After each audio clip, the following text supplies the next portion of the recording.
বিএনপির সাথে ওবায়দুল কাদেরের সম্পর্ক কি? দর্শক, বিএনপি নেতারাই নিজেদের মধ্যে অন্তর্কোন্দলের ফলে রাগ করে, ক্ষোভে, অভিমানে পর্দার অন্তরালে অনেক গোপন তথ্য ফাঁস করে দিচ্ছে। দর্শক, যুবদল নেতার সহযোগিতায় ভারত পালান ওবায়দুল কাদের। গণমাধ্যমে এটা নিয়ে তোলপাড়। দর্শক, আসলে কি সত্য, অথবা এগুলোর যৌক্তিকতা কি, কেনই বা হয়েছে, অথবা এটা ভুয়া কিনা? বিএনপি তো দাবি করছে যে এটা সম্ভব নয়। ফেসবুক লাইভে এসে বহিষ্কৃত নেতার অভিযোগ, যুবদলের ওবায়দুল কাদেরকে ভারতে পালাতে সহযোগিতা করেছে যুবদল নেতা।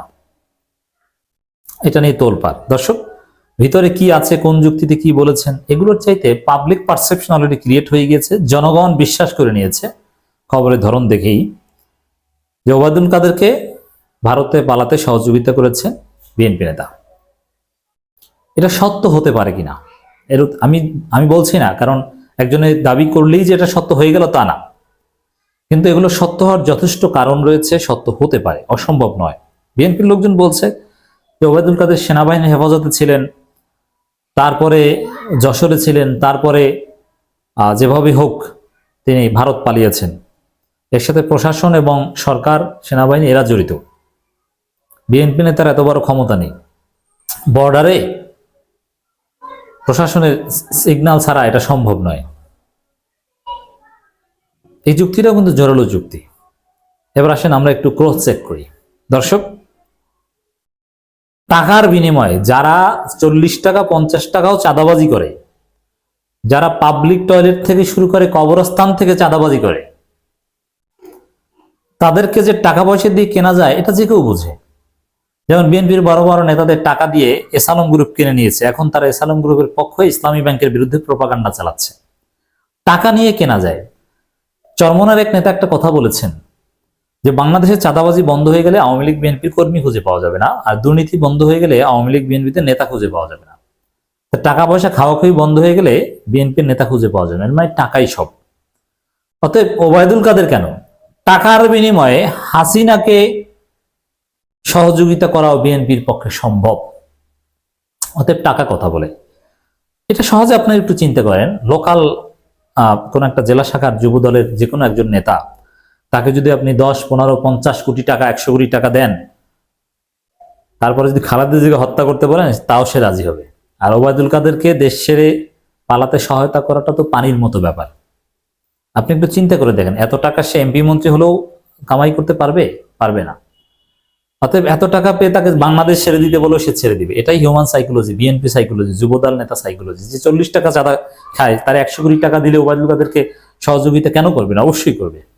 এটা একটা বিষয়। অতএব এই দিক থেকে আপনি যদি সাইকোলজি অ্যানালাইসিস করেন, বিএনপি লোকজনের নেতাকর্মী এদের কর্মকাণ্ড দেখেন, এদের সাথে কথা বলেন, আপনি সহজেই বুঝবেন। এদের প্রতি কোনো এক্সপেরিমেন্ট চালান, টাকা পয়সা লোভ দেখিয়ে, টোপ দিয়ে, ইটস ভেরি পসিবল মোটা অঙ্কের টাকার মাধ্যমে শেখ হাসিনাকে পার করে দেওয়া সম্ভব।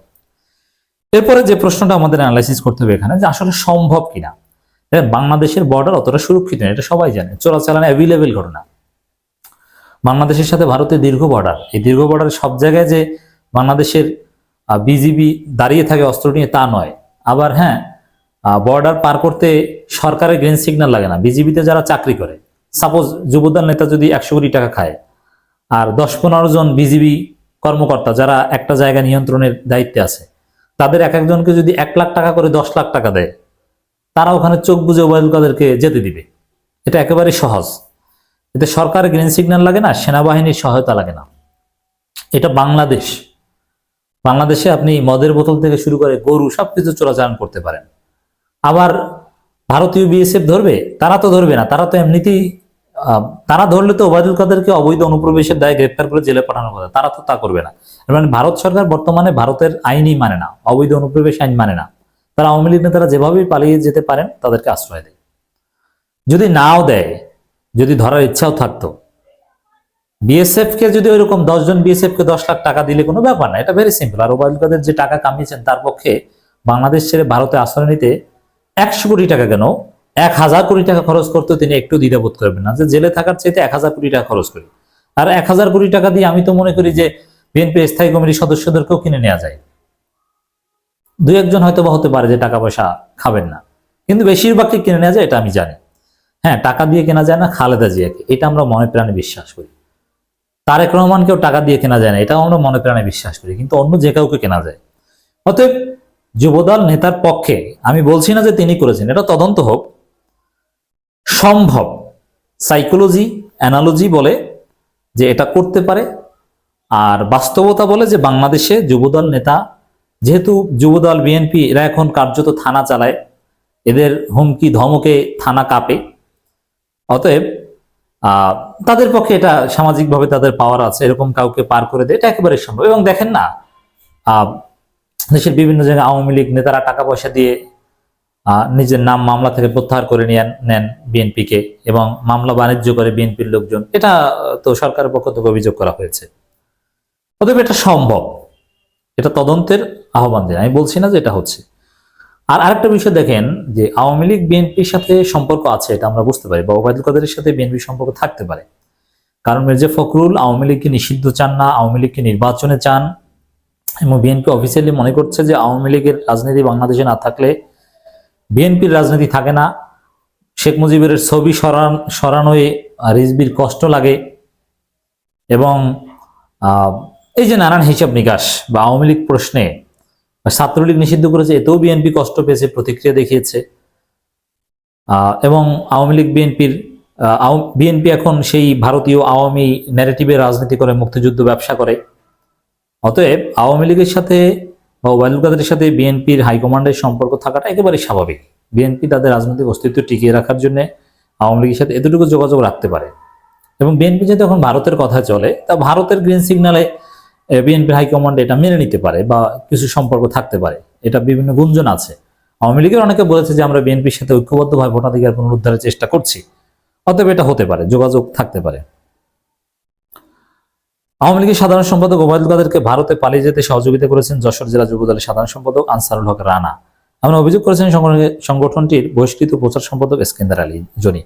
এখন বিএনপি নেতারা বলছেন যে বহিষ্কৃত বলে তিনি কথা বলছেন। দেখেন, বহিষ্কৃত না হলে তার সত্য কথা বলতেন না, বহিষ্কৃত হয়েই তো সত্য কথা বলে দিয়েছেন, এই জন্য এটা সত্য হওয়ার সম্ভাবনা রয়েছে। 7 জানুয়ারি এসকেন্দার আলী জনি ফেসবুক লাইভে এসে দলটির সভাপতি সম্পাদকের বিরুদ্ধে বিস্তর অভিযোগ তুলে ধরেন। এসব অভিযোগের ব্যাপারে তিনি বিএনপি ভারপ্রাপ্ত চেয়ারম্যান তারেক রহমান দৃষ্টি আকর্ষণ করে তদন্তের অনুরোধ জানান। আমরাও বলবো, আর বিএনপির তদন্তে আমাদের কোনো আস্থা নেই, রাষ্ট্রীয়ভাবে তদন্ত করা হোক, যুবদলের ওই যে নেতার বিরুদ্ধে অভিযোগ তাকে গ্রেপ্তার করা হোক, তারপরে তদন্ত করা হোক যে ওবায়দুল কাদেরকে আসলে পালাতে সহায়তা করেছেন কিনা। এর আগে গত 17 ডিসেম্বর নিজ সংগঠন নেতাকর্মীর বিরুদ্ধে সামাজিক যোগাযোগ মাধ্যমে আপত্তিকর পোস্ট দেওয়ার অভিযোগে যশোর জেলা যুবদলের প্রচার সম্পাদক ইস্কান্দার আলী জনিকে বহিষ্কার করা। দেখেন, বিএনপির নেতারা এখন চাঁদাবাজি করে, আর সেই চাঁদাবাজির বিরুদ্ধে কেউ বললে তাকে বহিষ্কার করা হবে, এটা তো স্বাভাবিক, নেতারাই চাঁদাবাজির ভাগ পায়। অভিযোগের বিষয়ে যশোর জেলা যুবদলের সাধারণ সম্পাদক আনসারুল হক রানা বলেন, জনির অভিযোগ হাস্যকর, অভিযোগের কোনো ভিত্তি নেই। স্বৈরাচার হাসিনা এবং ওবায়দুল কাদের কবে কিভাবে দেশ পালিয়েছেন গোয়েন্দা সংস্থা তদন্ত করছে, আমার সংশ্লিষ্ট থাকলে তো এতদিন গ্রেপ্তার হয়ে যেতাম। তাকে কেন্দ্র করে কোনো তদন্ত চলেনি, স্পেসিফিক্যালি এই যুবদল নেতাকে গ্রেপ্তার করে তদন্ত করা হোক, আমরা আশা করি সত্য বের হয়ে আসবে। আর সর্বশেষ যে তথ্য আমরা জানি বা ইনভেস্টিগেশনে কিংবা ইন্টেলিজেন্স রিপোর্টে যেটা উঠে এসেছে যে যশোরে ছিলেন, অর্থাৎ যশোর কেন্দ্রিক কোনো একটা হেল্পের মাধ্যমে ওবায়দুল কাদের পালিয়েছেন, এটা হওয়ার যথেষ্ট সম্ভাবনা রয়েছে। ইলিয়াসও এই কথা বলেছিলেন। তিনি আরো বলেন, এতদিন ধরে রাজনীতি করলাম, খোঁজ খবর নিয়ে দেখেন আমরা কোনো অনিয়মের সঙ্গে জড়িত কিনা, শুধু আমার বিরুদ্ধে নয়, যুবদলের প্রেসিডেন্ট নামে অভিযোগ। যুবদলের কেন্দ্রীয় সভাপতি 200 কোটি টাকা চাঁদা খায়, তা স্বাধীন বাংলাদেশের প্রথম অর্থ পাচারকারী 180 কোটি টাকা পাচার করেছে বিদেশের যুবদলের সভাপতি। অতএব এটা একেবারেই স্বাভাবিক যে কেন্দ্রীয় সভাপতি যদি চাঁদা খায়, তাহলে লোকাল স্যাস্ত্রা নেতারা তো এটা খেতেই পারে। যাই হোক দর্শক, তদন্ত করা হোক, আমাদের কথা এটাই। আর বিএনপির লোকজন এটা অস্বীকার করতে পারবে না, এটা হওয়ার যথেষ্ট সুযোগ রয়েছে। আর বিএনপির সাথে অফিসিয়াল সম্পর্ক থাকাটাও স্বাভাবিক।